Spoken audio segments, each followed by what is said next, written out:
Hello, founders. Welcome to another episode of the Gab Lab, the show that is designed to bring you financial information that will not only blow your mind, but it will build your bottom line. Today's episode is championed by our friends at Community Futures Manitoba, with over 16 offices across the province to help you build your business and nail your numbers.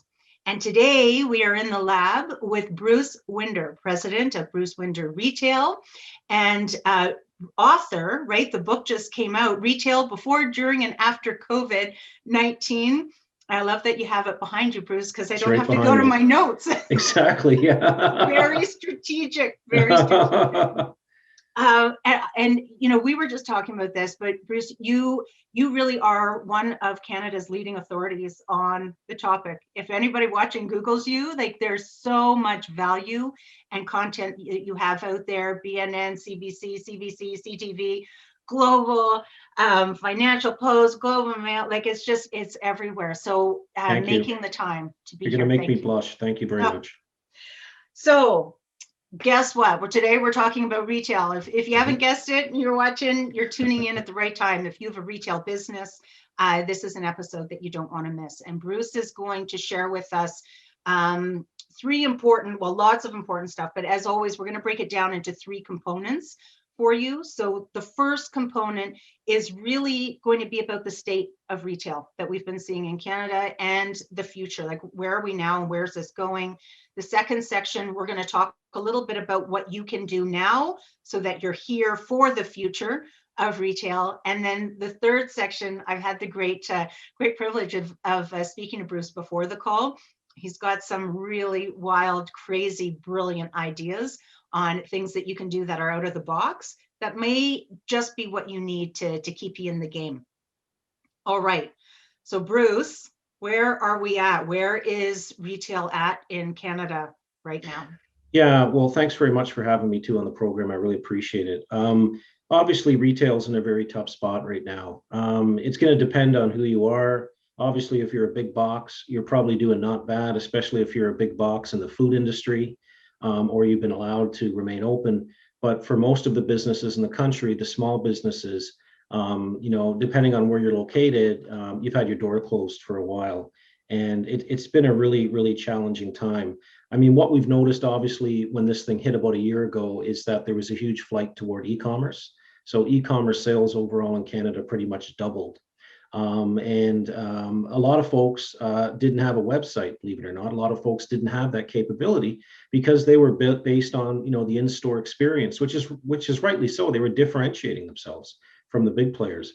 But a lot of folks had to jump on and get a website very quickly. They had to pivot to having a website, a whole new business. A lot of small to medium-sized companies had to pivot to curbside pickup as well, which is a whole different way of flowing products. The assortment changed. I mean, if you look at consumers obviously stopped going to work in some cases and stopped wearing dress clothes and stopped going to restaurants and stopped going, on trips and a whole bunch of other businesses that are really important, and started staying at home more. And we saw the growth of outdoor products like barbecues and patio sets and bicycles. And we saw people cook at home more. And buy all kinds of ingredients, flour and things that are basic staples from houses of old. And you also saw people invest in their home more with office furniture, computers, things like that. So we really saw an assortment change as well during that time. So the assortment, and then just the means and methods of buying. So all exactly. angles. Yeah, I mean, it really changed, and some folks unfortunately bowed out right away. There were some bankruptcies, especially in the U.S., but in Canada too, we had some bankruptcies, mostly sort of middle retailer folks who maybe had a pretty tough balance sheet to start with, and this kind of pushed them over the edge. So, it was a very sad time. There was a lot of, street fights, so to speak, with landlords, between landlords and retailers, in terms of, what do I pay for rent? Should I pay the full thing? Should I pay half of it? Can I defer it? And then at the same time, governments were attempting to help people through a number of measures, some better than others. There were some significant issues with the rent issue, the landlord issue, in terms of the government subsidizing retailers. And I think their heart was in the right place, but it took a real long time to get that going. In fact, it wasn't even really going till the fall. So that was a pretty big drain on a lot of small businesses' cash flow, was having to continue to pay rent. Now that varied obviously depending on the relationship with their landlord and the situation, but really tough time to be in retail. Yeah, no doubt. It feels like right now that you have to be relevant, right? Your product has to be relevant. It is, you have to have some of it's luck, because you happen to be in the right category at the right time during this storm, if you will. But you have to be incredibly relevant to your consumers, because they've significantly shifted what they buy and how they buy it. And if you don't have a great online program and you don't have the right products, or the right services that they need, then they're going to go elsewhere pretty quickly, unfortunately. Yeah. So what are you thinking of now with respect to the future of retail? Where do you see that landing? Yeah, the future, I mean, retail, yeah, retail, I mean, everyone says, is retail dead? Retail's not dead. Retail's never going to die. It's been around forever, and it's going to be around forever. It's going to look different a little bit when this thing is done. You're probably going to see, at least in the short term, a consolidation of power, where you're going to see even more power in the big stores, the big box stores, unfortunately. You're also going to see online folks get bigger. You're going to see a number of people probably have to close their shop permanently. But there's also going to be a number of people who are going to reopen and open stronger and better. And there's going to be a number of people who open with new concepts that are built for this storm. Capital light concepts. Maybe if they close their store, they might open a website and start, selling only online. You're going to see, consumers are probably going to be mixed. Some consumers are going to have the time of their life after this, because they're going to want to spend every dollar that they've had to save because they couldn't go out. They're going to want to travel. They're going to want to party. They're going to want to eat at restaurants. It's going to be like the roaring 20s, right? That's what they say is after this, like the 1918 pandemic. Consumers, really had a good time in the 1920s. Well, it's going to be like that in the 2020s. But at the same time, there's also going to be a new frugality where a lot of consumers, unfortunately, got hit by this. They lost whatever savings they had. They may have lost their job too. And a lot of people are in a lot of debt. So you're going to see a thrift, really a flight to value again. The folks in the dollar store segment, the folks at the lower end of retail, used products, thrift stores, they're going to do really well after this as well. And just out of curiosity, when we look at, I know in the tech sector, I think it's called FANG, right? Where we take Facebook and is there an equivalent in retail where we've got those kind of incumbents? I know I'm thinking of Walmart and Costco's and those ones that it was just so hard to compete against, but is there an equivalent? That's a great idea. That's a great one. Actually, I should take that. You just coined something very fabulous. I'm going to use you on my next TV interview because that's a great idea. But, there probably isn't. But if you had to in Canada, you would look at, you would have Walmart, you would have Amazon, you would have Canadian Tire. Depending on what category you'd also have Loblaws and Sobeys and Metro, and Costco, and Home Depot, and those are sort of the big ones, maybe Dollarama at the low end, and H&M maybe at the, in the low end clothing. So it depends what category, but there definitely is these big companies, and a lot of the big companies have actually done a lot better during this time because their balance sheet was super strong, and they were able to sort of arm wrestle landlords. And in some cases, they had preferential treatment to stay open, unfortunately. And that's really created a windfall for them. Right, for the emergency services, right? Or getting the food. But you bring up a really important point that, again, I just want to hammer home for those that are listening. I know you're all probably really tired of me saying this, but the balance sheet, the profit. Like, profit is not a dirty word. You need to be making it. That's why these big companies are able to weather the storm, because they had net profit. Bruce, do you have any idea of what their net profit would look like as a percentage, or is that too tough a question to kind of nail down? No, it's going to vary a lot. I mean, if you look at some of the big players, their net income, from operations is going to be anywhere between probably, if they're not doing that great, it's going to be like 5%. If they're doing pretty well, it's going to be around 15%. Wow. So they make money. They know how to make money, and they're ruthless in terms of making money. In terms of they'll do whatever they have to do to make a buck. Right. And let's just remind everybody listening, that is 5 to 15%, including healthy salaries, including bonuses, including, right? Like, it's got all the expenses in there. Yeah. Exactly. Yeah. Founders. Okay.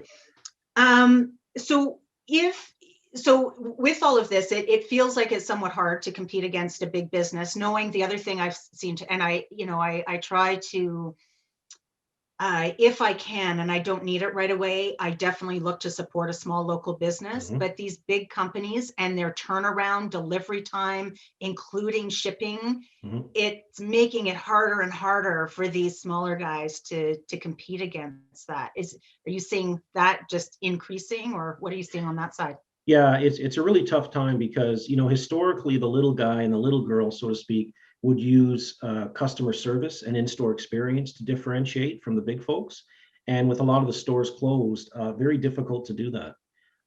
Very difficult to differentiate on product. Very difficult still to keep that relationship going. It takes a lot more work, and it's a little harder to do. So it's been tougher for smaller retailers because they don't have the opportunity to leverage that one-to-one relationship they normally have. Right. I think the other disadvantage, tell me what you're seeing here. I've personally been seeing it when I go to Loblaws or when I go to Walmart. It seems like all these big box stores are getting into every area.